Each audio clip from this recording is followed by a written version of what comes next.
భక్తులకు అన్నప్రసాద వితరణ చేయడం ద్వారా చాలా తృప్తి కలుగుతుందని సీఎం చంద్రబాబు అన్నారు. ప్రాణదానం ట్రస్టును తానే ప్రారంభించానని, తిరుపతిలోని అన్ని ఆసుపత్రుల ద్వారా రాయలసీమలో ఉండే అందరికీ వైద్యం అందించేలా ఏర్పాట్లు చేశానని తెలిపారు. అన్నదానం అనేది ఎన్టీ రామారావు గారు స్టార్ట్ చేశారు. అక్కడి నుంచి ఇంతవరకు కూడా ఎలాంటి ఇబ్బందులు లేకుండా సవ్యంగా జరుగుతూ ఉంది. ఈరోజు ఆయన ప్రారంభించిన ఈ కార్యక్రమానికి 2,200 కోట్ల రూపాయల కార్పస్ ఉంది. ప్రతి సంవత్సరం ప్రతిరోజు ఎంతోమంది భక్తులు వచ్చి అన్నదానం ట్రస్ట్కి డొనేట్ చేస్తున్నారు. లేకపోతే ఆ రోజుకి వాళ్ళే విరాళాలు ఇచ్చి నిర్వహించే పరిస్థితికి వచ్చారు. ఇది ఒక మహత్తరమైన కార్యక్రమం. ఇది శాశ్వతంగా జరుగుతుంది. ఈ సందర్భంగా మేము అక్కడికి వచ్చినప్పుడు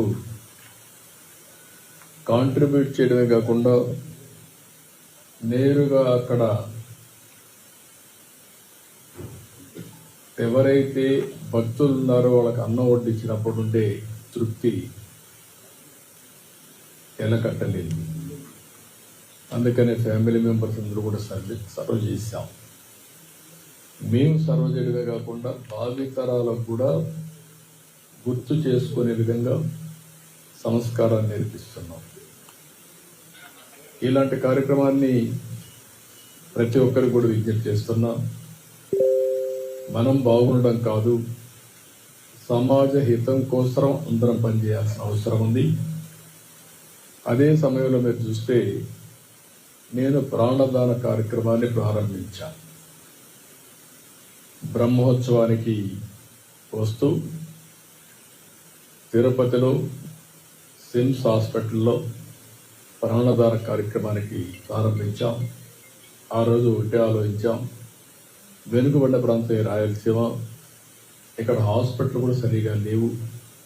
అందుకనే సిమ్స్ను ఆధారంగా చేసుకొని రొయా కానీ, బర్డ్స్ కానీ, సిమ్స్ కానీ, మిగిలిన అన్ని హాస్పిటల్స్ అన్నీ కూడా, చిల్డ్రన్ హాస్పిటల్ కానీ ఇవన్నీ కూడా ఇచ్చేసి ఈ ప్రాణదానంతో అక్కడ ఉండే భక్తులకు ట్రీట్ చేయడం, ఈ ప్రాంత వాసులకు ట్రీట్ చేయడమే కాకుండా ఇంకా ఎవరైనా డాక్టర్లు ప్రపంచం నుంచి ఎక్కడికి వచ్చినా వెంకటేశ్వర స్వామి దర్శనానికి ఆశీస్సులు తీసుకునే మునుపు ప్రజలకు సేవ చేసి 3-4 రోజులు ఉండి తర్వాత వచ్చి దేవుని ఆశీస్సులు తీసుకెళ్తే మానవ సేవ, మాధవ సేవ రెండూ ఉంటాయనే ఉద్దేశంతోనే ఆ కార్యక్రమాన్ని పెట్టాం.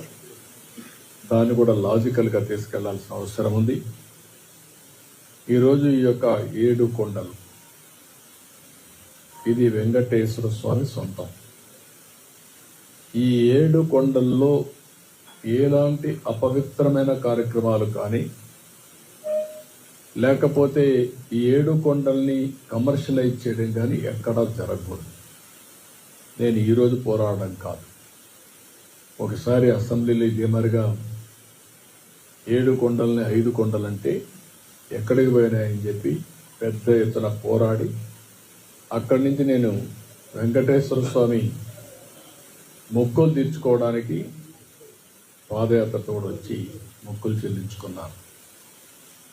ఎందుకంటే మనలాంటి వాళ్ళు కూడా, అంటే ప్రభావితం చేయగలిగిన వ్యక్తులు కూడా గమ్మునుంటే సమాజానికి చాలా నష్టం జరుగుతుంది. ఆ రోజు మీరు ఒక్కసారి చూస్తే నేను ఏదైతే ప్రాణదానాన్ని ఇనాగరేట్ చేసి వచ్చాను, వస్తా ఉంటే 24 క్లేమోర్ మైన్స్ నా మీద బ్లాస్ట్ చేశాను. నేను ఏ తప్పు చేయలేదు, ప్రజాహితం కోసం పనిచేశాను, లా అండ్ ఆర్డర్ మెయింటైన్ చేయాలని ఆలోచించాను. దాని మీద కక్ష కడితే వెంకటేశ్వర ఎక్కడైతే మనం ఆ స్పాట్ కూడా ఇప్పుడు ఉంది, అలిపేరు దగ్గర ఎంట్రన్స్లోని. అయితే ఆ రోజు అదొక మిరాకిల్. నేను తప్పించుకోవడం అనేది జరిగే పని కాదు. సాక్షాత్తు వెంకటేశ్వర స్వామి నన్ను కాపాడాడు, ప్రాణం విడిచిపెట్టాడు. అక్కడి నుంచి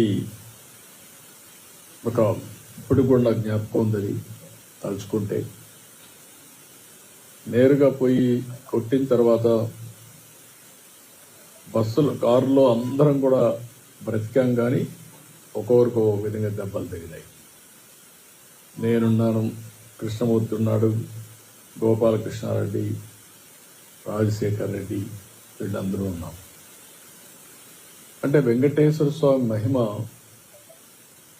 ఆ ఇన్సిడెంట్ చూసిన తర్వాత ఎవరైనా కానీ అనుకుంటే ఆలోచించుకోవాల్సిన అవసరం ఉంది. 24 క్లేమోర్ మైన్స్ బ్లాస్ట్ చేసిన తర్వాత ఇది తప్పించుకునే అవకాశం లేదు, ఒక్క వెంకటేశ్వర స్వామి మహిమ ఉంటే తప్ప. అందుకనే నేను ఎప్పుడు కూడా ప్రతి ఒక్కరికి విజ్ఞప్తి చేస్తూ ఉంటాను, ఇక్కడుండే వ్యక్తులు ఎవరు అపచారాంత చేయొద్దండి. అపవిత్రానికి ఎక్కడ కూడా ఒక తెలుసో తెలియకో అపచారం జరిగేదానికి సహకరించద్దని చాలా చెప్తున్నాను. గడిచిన 5 సంవత్సరాలు చాలా పోరాటాలు చేశాం, కానీ ఆ పోరాటాలు కూడా పనిచేయకుండా వెంకటేశ్వర స్వామిని అపవిత్రం చేసే పరిస్థితికి వచ్చారు. ఆ రోజు కూడా మీ అందరికీ నేను చెప్పాను, ఇక్కడే ప్రథమ ప్రాధాన్యత వెంకటేశ్వర స్వామి పైన ఉంటుంది.